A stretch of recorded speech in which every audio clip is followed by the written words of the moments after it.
বন্দে পুরুষোত্তমম। বলছে অন্তরে স্থির বিশ্বাস চাই, তিনি যাই বলে দেবেন তাই করতে হবে, বিনা ওজোরে বিনা আপত্তিতে, বরং পরমানন্দে। এখানে কোনো অজুহাত থাকতে পারে। এই জন্য শেষে ঠাকুরের যে কথাগুলো আমাদের বোধের মধ্যে আনতে হবে, আমাদের চিন্তার মধ্যে আনতে হবে। তাহলে আপনি তো ভালো আছেন, ভালো থাকার পরে গিয়ে আপনি কত বড় বড় বিপর্যয় আপনার জীবনে আসছেন, ঠাকুর আপনাকে একটার পর এক উত্তোলন করছে। বিপদ যখন আসে তখন ঠাকুরকে জড়িয়ে ধরি, আর বিপদ থেকে উত্তোলনের পরে ঠাকুরকে আস্তে করে সরিয়ে দিই। এখন সেটা আমাদের জন্য কি হবে, আমাদের দুঃখ সেগুলো ডেকে নিয়ে আসে। তাই আসুন, আসলে ঠাকুরের কথা তো এগুলো অনেক আবেগের কথা। প্রেমময় ঠাকুর তিনি অনেক অনেক ঘটনা, অনেক কিছু তিনি দেখিয়ে দিয়েছেন। আমরা যে নামের কথা আজকে যে বলেছেন, এই ছোট্ট একটা নাম, 4টা অক্ষরের নাম, এমন সময় গিয়েছে আমাদের সতীশ গোস্বামী ছিল শ্রী ঠাকুরের পার্শ্বদ, তিনি কুলগুরু ছিল। তখন ঠাকুরের কাছে আসার আগে তিনি তার 10,000 ভক্ত ছিল, তিনি দীক্ষা নিয়েছিলেন। এই সতীশ গোস্বামী তিনি চৈতন্য মহাপ্রভুর বংশধর ছিলেন, পঞ্চম বংশধর। এই তিনি আবার শ্রী ঠাকুরের কাছে গিয়ে তার 10,000 শিষ্যকে নিয়ে ঠাকুরের দীক্ষা গ্রহণ করেছিল সতীশ গোস্বামী। পরবর্তীতে তিনি ঠাকুরের দীক্ষা গ্রহণ করার পর ঠাকুরের ঋত্বিক হলেন।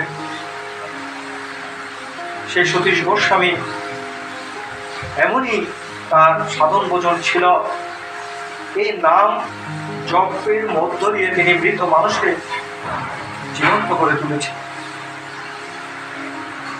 কুষ্টিয়ে গিয়েছিল কীর্তনে সতীশ গোস্বামী আর বিষ্ণু বিশ্বাস নামে দুজন, আরো অন্যান্য অনেক ভক্ত। সেখানে সাপে কামড়িয়েছিল বিষ্ণু বিশ্বাস। সাপে কামড়ানোর সাথে সাথে কি হয়েছে, তার শরীর নিঃশেষ হয়ে গিয়েছে। ডাক্তার আনলো, সাপের বোঝা আনলো, ভালো করে দেখলো, দেখার পর বললো যে সে মৃত, তাকে বাঁচানো যাবে না।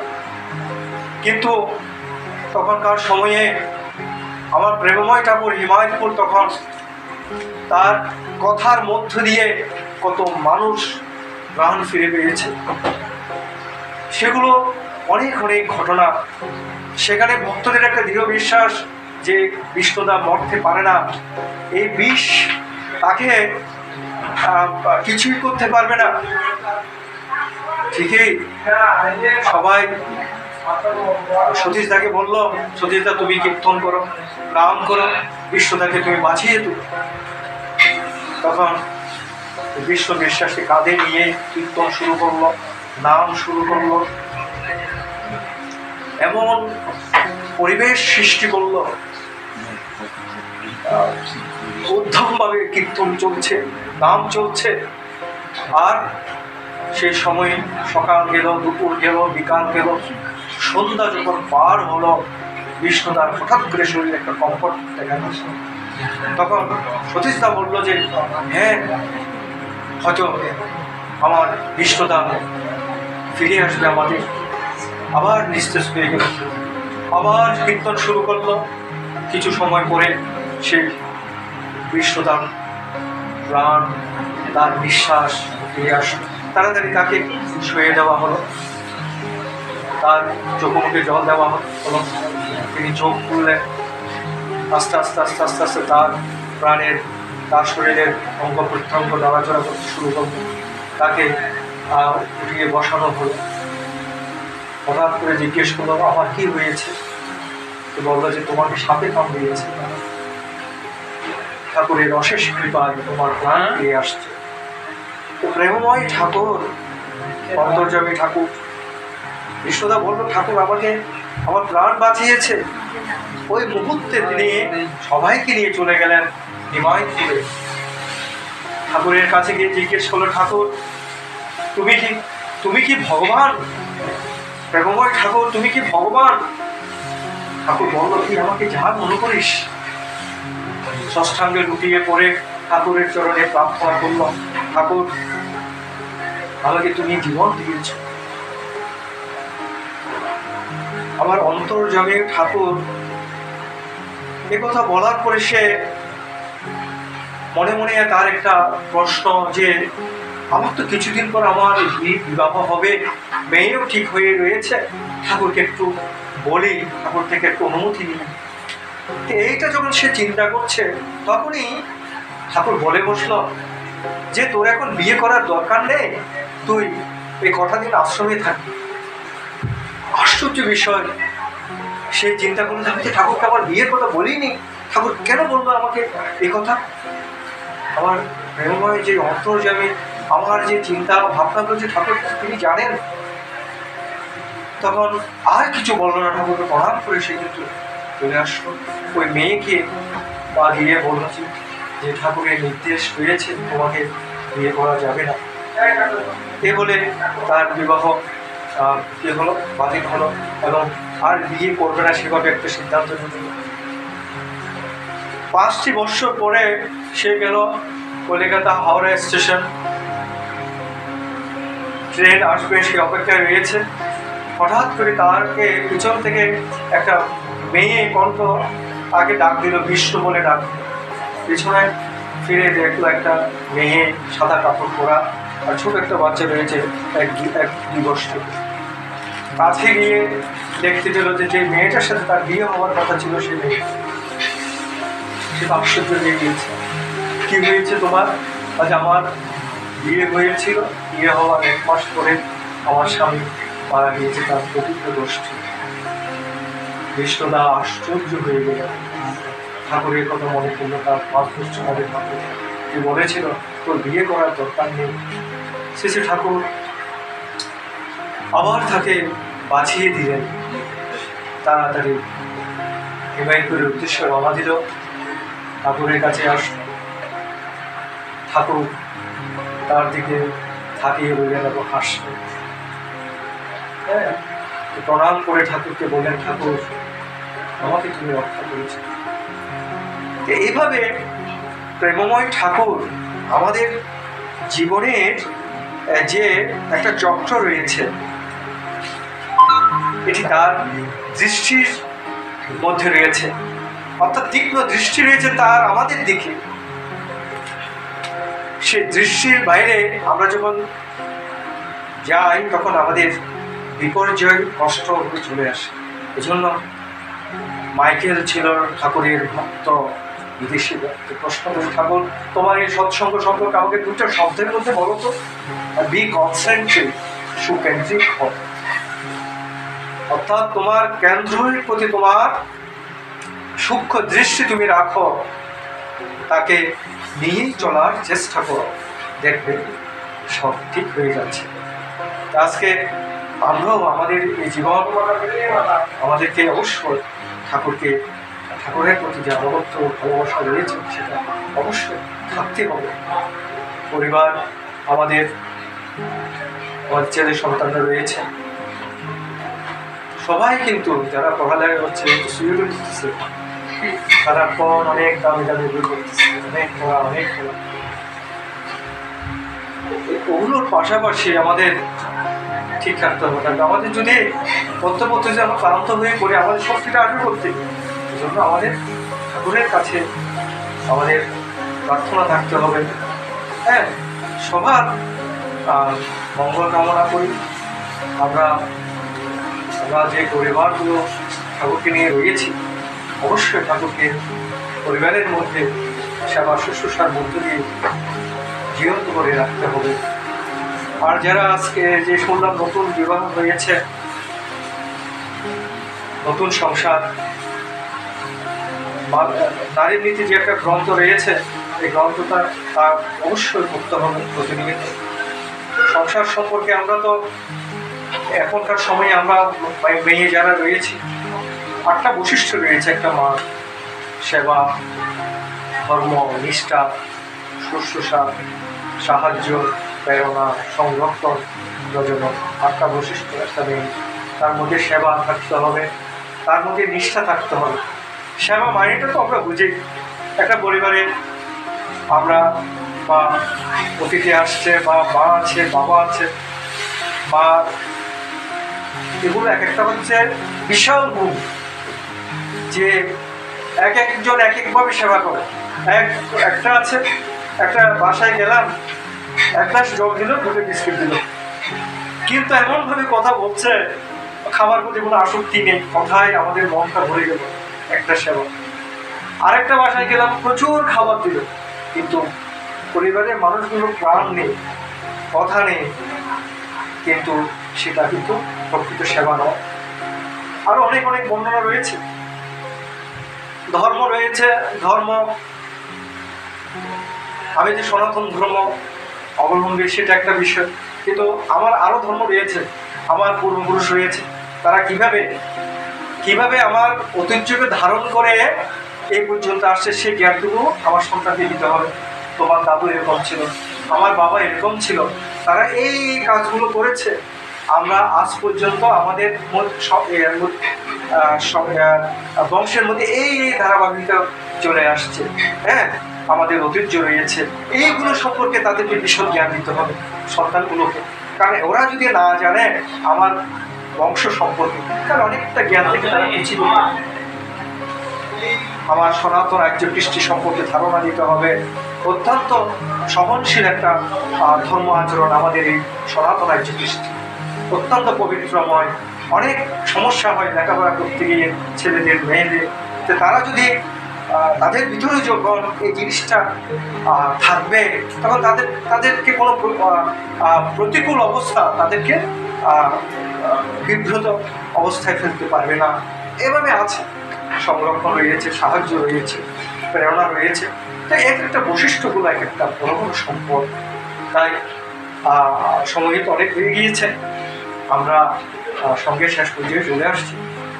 অনেক কথা হয়েছে, অনেক কথা শুনেছি আমরা। সর্বোপরি কোনো কিছুকে নিন্দা করা যাবে না। আজকে কত সুন্দর একটা আমরা এখানে বলরাম, সুভদ্রা, তারপর জগন্নাথের বিগ্রহ আছে, এগুলো হচ্ছে আমাদের শক্তি। আমি এখানে যখন আমি বসলাম, আমার ভালো লাগছে না, আমি কিছুক্ষণ থাকি না, কারণ এটা হচ্ছে শক্তি, এটা হচ্ছে পাওয়ার, এটা সুপ্রিম পাওয়ার, আমার ঠাকুর হচ্ছে পাওয়ার। এগুলো হচ্ছে থাকতে হবে। আর্য কৃষ্টি যেগুলো রয়েছে এগুলো মেনে চলতে হবে। আপনি বাদ দিতে পারবেন, কেন বাদ? যদি বলেছে বাদ দেওয়ার জন্য না, অত্যন্ত শ্রদ্ধার সহিত এগুলো করে ভালোবাসা দেখে এগুলোকে মেনে চলতে হবে। আপনি যদি ওগুলোকে নিয়ে যদি আপনার মন ইয়ার মধ্যে পড়ে যাবে, বিভ্রান্তির মধ্যে পড়ে যাবে। হ্যাঁ, এই জন্য আমার মা লক্ষ্মী থাকবে, আমার সরস্বতী মা থাকবে, আমার দুর্গা মা থাকবে, আমার কালী মা থাকবে। এগুলো হচ্ছে শক্তির পূজা যদি না করি, আমাদের মাগুলো শক্তি পাবে করতে, সংসার সামলাতে পারবে। জন্য শক্তির পূজা, ঠাকুর বাড়িতে এখনো মায়ের দুর্গা পূজা হয়, সরস্বতী পূজা হয়, লক্ষ্মী পূজা হয়, কেন? এগুলো ঠাকুর করে গিয়েছে, করতে হবে। ঠাকুর তো বলে যেতে না কিছু করিস না, কিছু বলেনি না, সব করতে হবে, সব করতে হবে। আমাকেও করবে, যখন যেখানে আমি সুযোগ পাবো সেখানে সেভাবে আমি করে যাবো। হ্যাঁ, এই জন্য অবজ্ঞা নয়, শ্রদ্ধা। হ্যাঁ, এটা মাথায় রাখতে, কোনো কিছুর প্রতি কোনোভাবে অবহেলা, আমার মনে যেটা চাচ্ছে সেটা আমি করবো।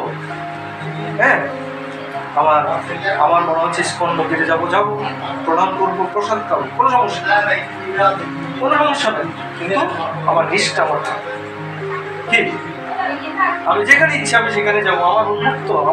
আমার ধর্মজগৎ এটা কোনো বাইন্ডিং এর মধ্যে নয়, এটা উন্মুক্ত। আমার যেখানে সুখী আমি যাই, আমি ওখানে আশ্রমে যাই, আমি নিজে যাচ্ছি। আমি ঠাকুরের আশীর্বাদ যেতে পারবো না? আমি সে কবিরনাথ যাই, আমি সে ইস্কন মন্দিরে যাই, আমি সব জায়গায় যাই। কারণ জ্ঞান অর্জন করতে হলে সব থেকে বিচরণ করতে হবে। এমন কথা, এমন বাণী রয়েছে যেগুলো আমাদের জীবনের প্রয়োজন। এই জন্য সবকিছুকে নিয়েই আমার ঠাকুর, সবকিছু নিয়েই আমরা আসুন সেভাবে আমরা সেভাবেই আমরা আগামী দিনগুলো আমরা পরিবার নিয়ে ধর্মচর্চা, ধর্মের পরিচর্যা, সেই ধর্মান্ধ হবে না। আমি আমার বিবেক আছে, বুদ্ধি আছে, বিবেচনা আছে, আমার যেটা করলে আমি বেঁচে থাকবো সেটা তো হ্যাঁ। এবং উপবাস করে দেখবেন এখন একাদশী থাকে যে এই 1 ঘন্টা পর 2 ঘন্টা পর এটা খাবো, সাবু খাবো, ইয়া খাবো, লুচি খাবো, পাট ভাগাচ্ছে একাদশী। কিন্তু ঠাকুরের বিধানে যে আমরা ভবিষ্যৎ যেটা করে দুপুরে 12টার মধ্যে, 11টা থেকে 12টার মধ্যে 1 সিদ্ধ ভাত, 1 সিদ্ধ মুখ দেন, কাঁচকলা সিদ্ধ, তারপরে 1 চামচ ঘি, সন্দুক লবণ, কালো তিল মিক্স করে আমরা খেয়ে দিই 12টার মধ্যে। বিকালে আর খাবো না, রাত্রে খাবো না, তারপর দিন সকালে ইষ্টবিধি প্রার্থনা করে পালনা করি। এটা হচ্ছে ভবিষ্যৎ ব্রত। এই ভবিষ্যৎ ব্রত আপনাকে একাদশী ব্রত থেকে আপনাকে অনেকটা আপনাকে সংযমশীল করে তুলবে। কারণ একাদশী ব্রত খারাপ না, সেটা না। একাদশী ব্রতটা খাওয়ার একটা টেন্ডেন্সি থাকে। একাদশী ব্রত যে নির্জলা যেটা করবেন, এটা কিন্তু আপনার শরীরকে বিশাল একটা আপনার পাওয়ার সৃষ্টি করবে। কারণ আপনি যে 6 দিন খেয়েছেন বা এর আগে 1 মাস পরে ব্রতটা, এই যে আপনার ভিতরে যে সারাদিন আপনি কিছু খাচ্ছেন না, ফ্যাট পাওয়ার হচ্ছে, আপনার ক্ষুধাকে তারা কিন্তু সাপোর্ট দিচ্ছে শরীরে। হ্যাঁ, এই জন্য আপনার কিছু না খেয়ে থাকতে পারলে নির্জলা বোধ, কিন্তু কিছু আছে খেয়ে থাকতে হয়, এটা আপনাকে এফেক্ট করছে শরীর।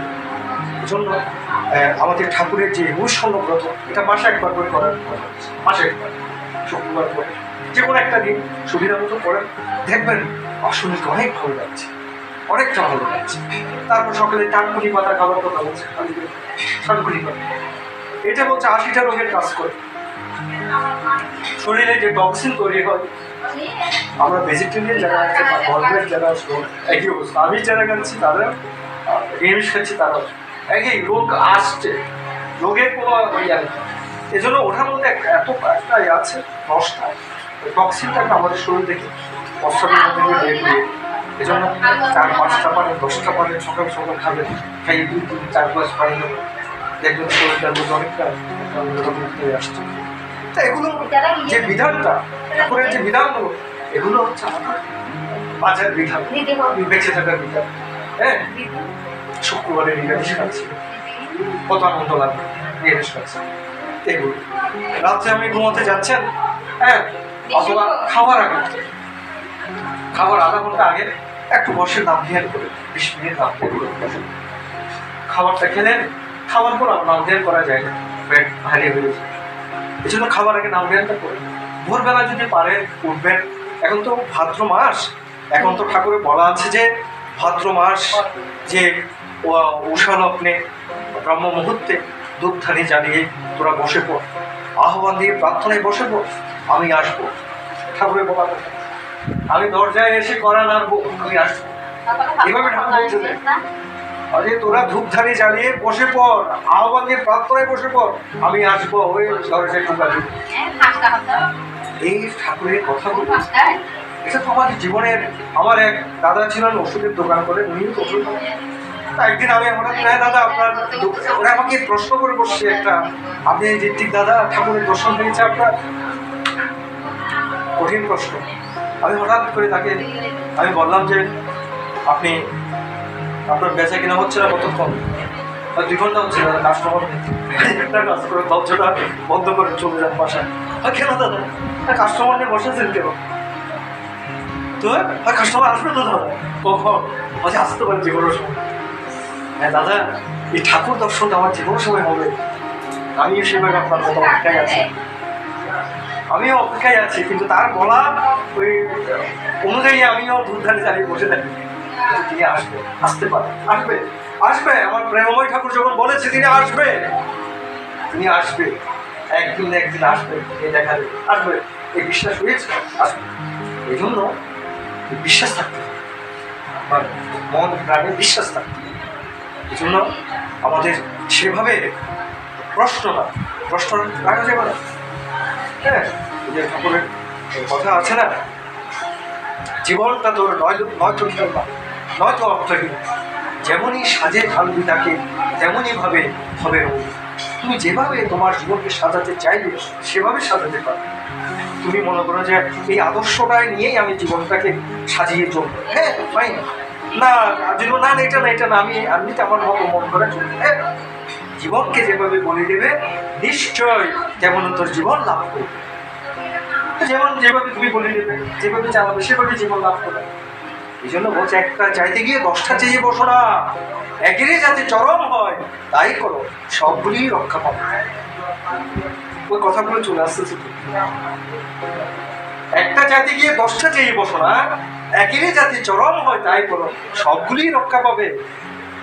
তাহলে আমাকে সেভাবে আমাকে চলতে হবে, চলার আমাদের চেষ্টা থাকতে হবে। আমরা যে সব কিছু পারবো তা নয়, চেষ্টাটা আমাদের থাকতে হবে। তাই পুরুষোত্তম মাস, ভাদ্র মাস অত্যন্ত পবিত্র মাস। সকালে উঠে প্রার্থনা নাম জ্ঞান করার চেষ্টা কালকে থেকে করবেন। কয়টা দিন আর 24টা দিন রয়েছে, তাহলে দেখবেন সবার মধ্যে একটা অন্যরকম আনন্দময় পরিবেশ সৃষ্টি করবে। আধা ঘন্টা সময় করে আবার ঘুমাবে। হ্যাঁ, তাহলে মনের মধ্যে একটা স্বস্তি আসবে যে না, আজকে ঠাকুরের প্রার্থনা করলাম, কোথাও চেষ্টা করবো। চেষ্টাটা হচ্ছে আমাদের শক্তি, চলার শক্তি হচ্ছে সেটা চেষ্টা। বলে না, যার স্বপ্ন নেই সে হচ্ছে জড়প্রধান।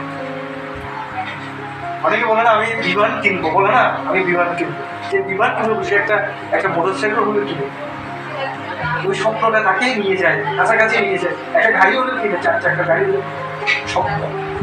এই জন্য স্বপ্ন দেখতে হবে। স্বপ্ন মানুষের জীবনকে বিস্তৃত করে, অনেক বুদ্ধি নিয়ে যে তার চিন্তা ভাবনাগুলোকে, এবং তার যে শক্তি, সে শক্তি এমনভাবে তার চিন্তাকে রূপান্তরিত করে, তার যে ম্যাটেরিয়ালাইজড যেটাকে বলছে বাস্তবায়ন করার পথ দেখিয়ে এসেছে। বলছে না, my life is my materialized of life. আমার বাণীগুলো হচ্ছে আমার জীবনের বাস্তবায়িত। অর্থাৎ ঠাকুরের যে বাণীগুলো রয়েছে এগুলো হচ্ছে ঠাকুর, এগুলোর মধ্যে দিয়ে আমাদের জীবনের যে চাওয়া পাওয়া রয়েছে সেগুলো বাস্তবায়ন। অনেক অনেক কথা। ভালো থাকবেন, সবার জন্য ঠাকুরের চরণে প্রার্থনা। সবাই ভালো থাকবেন, এবং যারা নববিবাহিত, যারা বড় সন্তান, আমি বলবো সবসময় ইষ্টকে নিয়ে থাকবেন। বোমাকে বলবেন ঠাকুরের প্রতি আনুগত্য হয়ে থাকার জন্য। ঠাকুরের কিছু কিছু বই আছে, 2টা বই, একটা মাতৃমঙ্গল, একটা নারীর নীতি। 2টা বই তাকে যেভাবে হোক কিনে দেবেন, সে পড়বে। বললে জ্ঞানের পরিধি বাড়ে। হ্যাঁ, যেটা আমাদের জন্য ভালো থাকবেন। সবাইকে জয়।